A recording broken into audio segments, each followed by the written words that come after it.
قربنا ولا لسه؟ قربنا. جاهز؟ ايوه. اهلا بيك. فاكر الست دي؟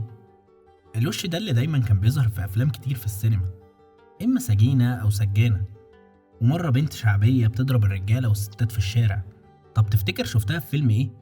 يمكن فاكرها من مشاهد السجن في فيلم حب في الزنزانة، او يمكن في نساء خلف القضبان. جمالها كانت قليلة، لكن حضورها كان قوي ومؤثر. طب تعرف حياتها كانت عاملة ازاي؟ طيب تعرف انها شاركت في اكتر من 100 فيلم؟ اهو تخيل معايا ست شغالة في السينما لأكتر من 59 سنة، وفضلت كومبارس في معظم الأدوار، لكن كومبارس مميز الكل بيطلبه. طب انت عارف هي مين؟ أو حتى تعرف اسمها؟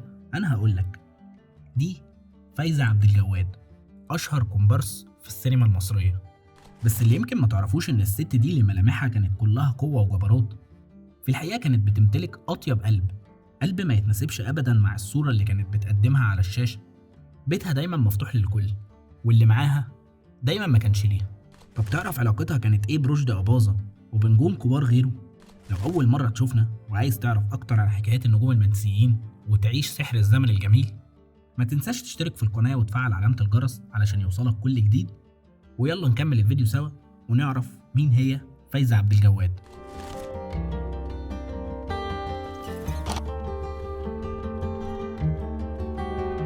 في ناس في السينما المصرية ما كانوش بيقفوا قدام الكاميرات تحت الأضواء المباشرة، وما كانوش بيظهروا على أفيشات الأفلام الكبيرة، لكن وجودهم كان أساسي. الناس دي هم النجوم المنسيين اللي فضلوا في الخلفية، لكن دايما كانوا جزء مهم من نجاح أي فيلم أو مسلسل. فايزة عبد الجواد واحدة من الأسماء دي، فنانة مميزة عاشت حياتها بين مشاهد السجون والضرب في الأفلام، لكن رغم كل ده سابت أثر في قلوب المشاهدين وصنعت اسم من نوع خاص. عاوزك تتخيل معايا مشهد كده وترسمه في خيالك. سنة 1957 في منطقة ريفية، ناس كتير ملمومة، ستات رجالة أطفال. كان ساعتها بيتصور فيلم تمر حنة للفنان رشدي أباظة، ووسط الناس دي كلها رشدي أباظة عينه تقع على فايزة عبد الجواد. شدته ملامحها القوية وبشرتها الداكنة وصوتها الغليظ وجبهتها العريضة اللي دائما ما بطحت بها رجال أو نساء. رشدي شاف في فايزة حاجة مختلفة وخدها تمثل معاه في الفيلم، ومن وقتها بدأت رحلة كفاح استمرت 59 سنة، قدمت فيها أكتر من 100 عمل فني. ورغم كده فايزة ما أخدتش شهرة أو فلوس زي باقي النجوم، وفضلت كومبارس.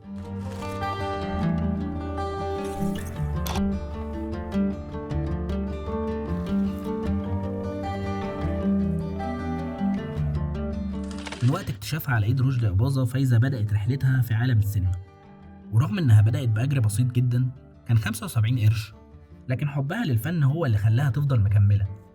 مش كل الناس بتقدر تدخل عالم السينما من أبواب واسعة. عندك مثلا فايزة عبد الجواد دخلته من الباب الخلفي، ومع الوقت قدرت تثبت وجودها بفضل ملامحها الفريدة وأدائها المميز. فايزة بدأت مسيرتها الفنية بأدوار بسيطة في الأفلام، لكن مع مرور الوقت بقت الواجهة اللي بيطلبها المخرجين في أدوار معينة. ومن سنة 1976 السينما المصرية حكمت عليها بالسجن، مش بالمعنى الحقيقي، لكن أدوارها تقريبا كانت بتدور حوالين السجن، سواء كانت سجينة بتواجه الظلم أو سجانة بتمارس سلطتها. قضت حياتها السينمائية بالسجن مع أصحاب الدموع الساخنة والقطط السمان، ولم تكن خائفة من شيء ما، بس دايما كانت بتقول غدا سأنتقم. بس لقت نفسها في بحر من الأوهام مع نساء خلف القضبان، بس ما كانتش سهلة أبدا مع الثعالب. ولما اعترضت قالت عفوا أيها القانون، وتعاونت مع السلطة وبقت حارسة على أبواب حب في الزنزانة. فايزة كانت بتعيش في السجن أكتر من بيتها، وده بحكم الأدوار اللي كانت بتقدمها، وكانت شايفة إن السجن في السينما راحة ليها من شر الدنيا. فيلم هنا القاهرة كان واحد من الأعمال اللي قدمت فايزة لجمهور أوسع، وده بسبب تعاونها مع محمد صبحي وسعاد نصر. فاكرين المشهد اللي كانت بتضرب فيه الناس في الشارع من غير أي خوف؟ فايزة كانت بتعبر عن الشخصية القوية اللي ما بتهتمش بأي نتائج، ودايما بتلاقيها حاضرة بقوة على الشاشة.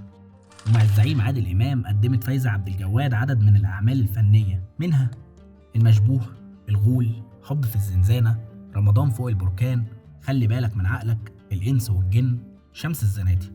وكان آخر أفلامها مع الزعيم بوبوس سنة 2009. كتير من المخرجين الكبار كانوا بيطلبوا فايزة بالاسم، كانوا دايما معجبين بطريقة تمثيلها اللي فيها واقعية شديدة. يمكن ما كانتش بتقول جمل كتير، لكن حضورها كان كافي علشان الناس تفتكرها بعد الفيلم ما يخلص.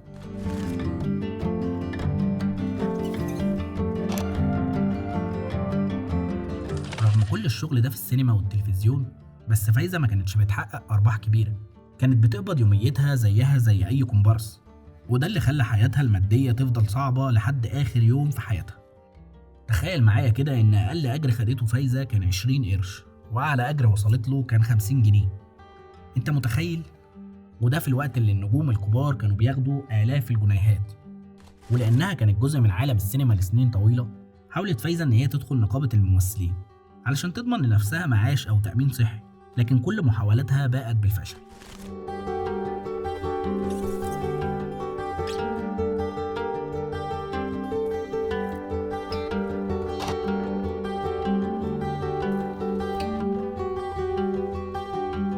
فايزة كانت قريبة من كتير من نجوم الصف الأول في السينما المصرية. عندك مثلا أحمد زكي، نور الشريف، ليلى علوي، كانوا دايما بيراعوها وبيحاولوا يساعدوها. فايزة حكت في تصريحات ليها إن النجوم دول كانوا بيشجعوها دايما وبيقدروا موهبتها، رغم إنها ما كانتش في نفس مستواهم من الشهرة، وإن كان ليهم فضل كبير في إنها تستمر في تقديم أدوار قوية ومؤثرة.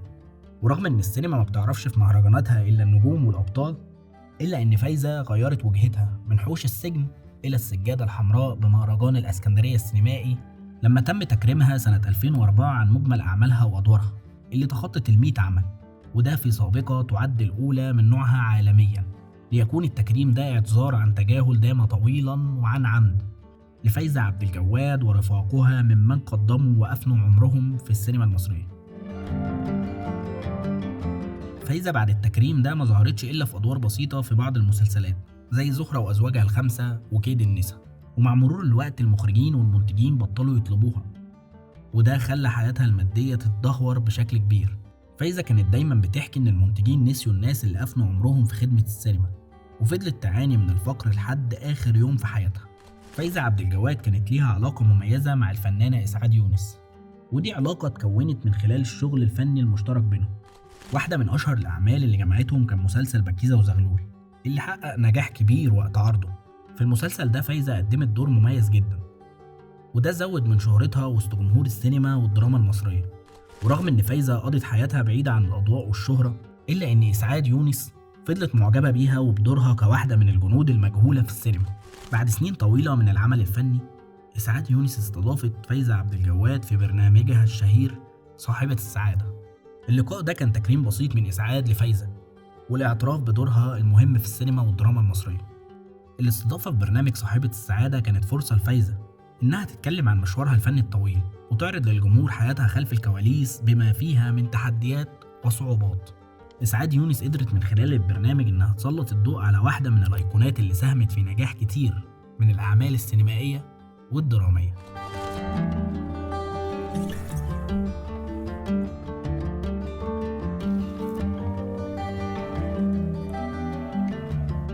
زي ما حياتها كانت مميزة، موت فايزة عبد الجواد كان ليه حكاية غريبة. بعد صراع طويل مع الفقر والمرض، المنتجين بطلوا يطلبوها للأدوار واتدهورت حالتها المادية والصحية. وقبل وفاتها كانت بتتكلم مع مقربين منها وقالت إن المنتجين نسيوا اللي زيها رغم إنهم أفنوا عمرهم في خدمة السينما. وقالت أنا محدش بيسأل عليا غير فيفي عبده وليلى علوي. وفي يوم حزين اتوفت فايزة عبد الجواد بعد صراع طويل مع المرض، وشيعت جنازتها من مسجد الرحمن الرحيم وسط حضور قليل من الناس. كانت نهاية حزينة لفنانة قضت حياتها في الفن لكنها ما أخدتش التكريم اللي تستحقه. فايزة عبد الجواد مش مجرد كومبارس عادي، هي كانت نجمة في نوعها. وجود الناس اللي زي فايزة عبد الجواد في الخلفية هو اللي بيخلي الأفلام واقعية وحقيقية.